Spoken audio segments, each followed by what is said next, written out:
Class 9th basic concept of polynomial.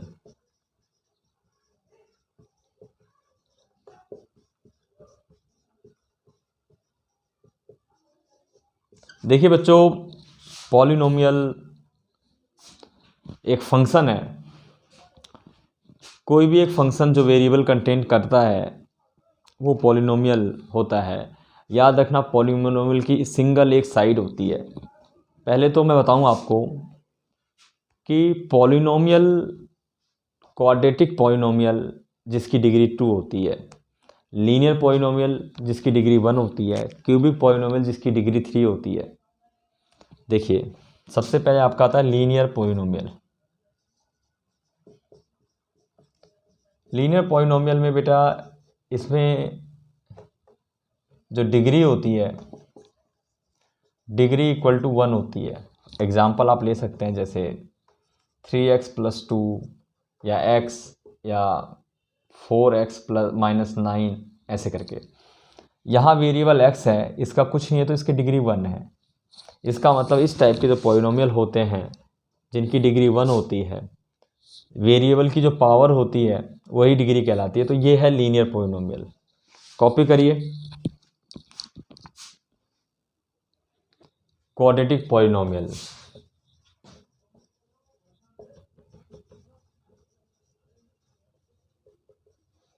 इसकी जो degree होती है वो 2 होती है। फॉर एग्जाम्पल, जैसे x² हो गया, 3x² + 4 + 5 हो गया, या x² - 9 हो गया। जो वेरिएबल की पावर है वो डिग्री कहलाती है। तो ये होता है क्वाड्रेटिक पॉलिनोमियल। अगला है क्यूबिक पॉलिनोमियल।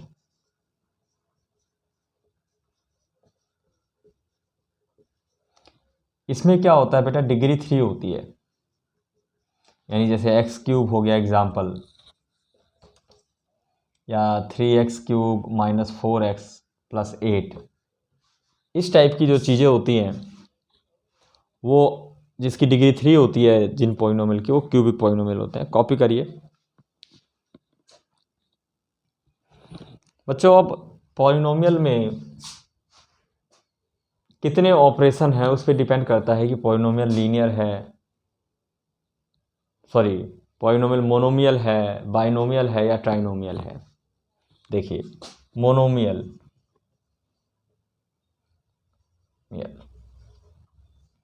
मोनो मतलब होता है सिंगल, सिंगल वेरिएबल। जैसे फॉर एग्जांपल x² आ गया या 3x आ गया, इस तरीके से सिंगल है तो वो मोनो कहलाएगा। मोनो मतलब होता है सिंगल, मोनोमियल। अब होता है बाइनोमियल। बायो मतलब होता है, बाइनोमियल बायो मतलब होता है 2। एग्जाम्पल जैसे 3x² + 5x, या फिर x+4। इसमें देखिए 2 डिजिट होती हैं। ऑपरेशन कोई भी हो सकता है, चाहे प्लस का हो चाहे माइनस का हो। थर्ड आता है ट्राइनोमियल।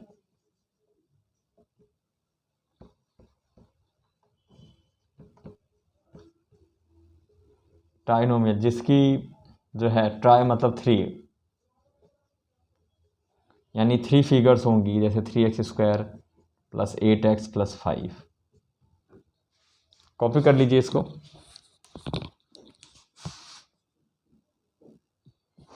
देखिए बेटे, मैं आपको बताऊं, ये कई बच्चों को नहीं पता। बच्चे 10th क्लास में पहुंच जाते हैं, 9th क्लास में, 11th क्लास में, कि what is the difference between quadratic polynomial and quadratic equation. Topic बता देता हूं मैं आपको। व्हाट इज डिफरेंस बिटवीन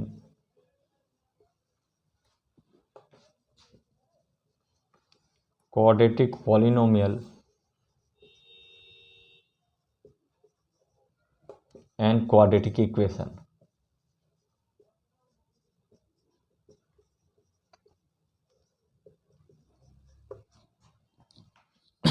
बेटे देखिए, equation has two side, left hand and right hand, but polynomial has only single side, no left hand side, no right hand side.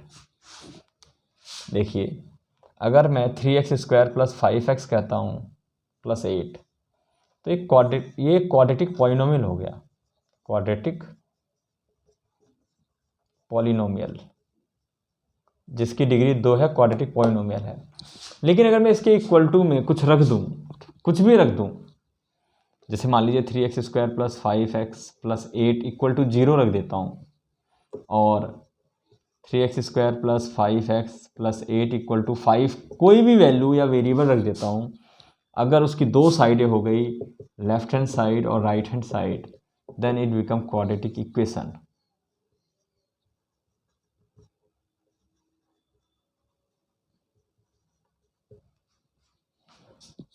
Then it become quadratic equation. Knowledge काम की है, copy करिए इसको। अगला है zeros of the polynomial. बच्चे confuse रहते हैं कि जीरोज क्या है भाई। देखिए, जीरोज 3 नामों से जाना जाता है, जीरोज या फिर रूट्स या फिर सॉल्यूशन। आज का टॉपिक है जीरोज ऑफ द पॉलिनोमियल।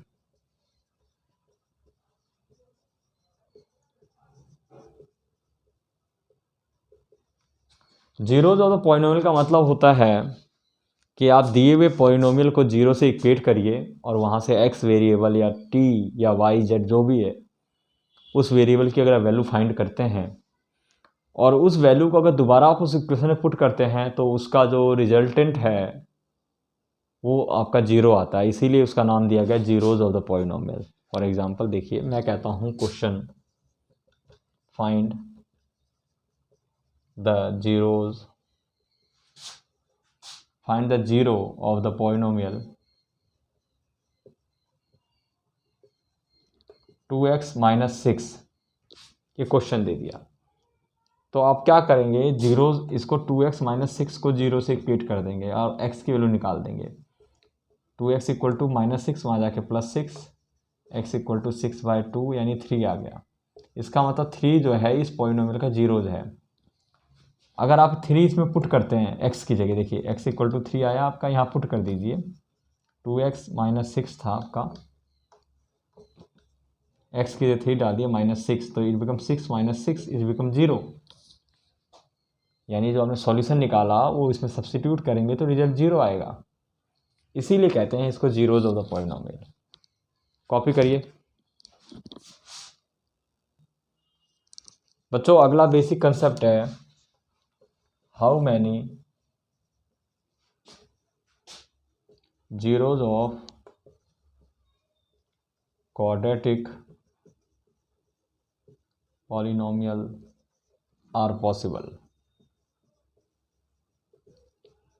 कितने क्वाड्रेटिक पॉलिनोमियल के जीरोज पॉसिबल होते हैं, तो इट डिपेंड्स अपॉन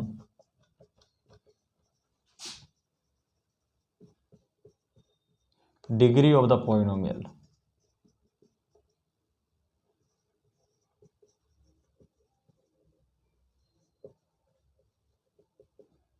जितनी डिग्री होगी उतने जीरो होंगे। फॉर एग्जांपल, एक पॉलिनोमियल अगर 2x - 3 है तो इसकी डिग्री कुछ नहीं तो 1 है, तो इसका होगा 1 0।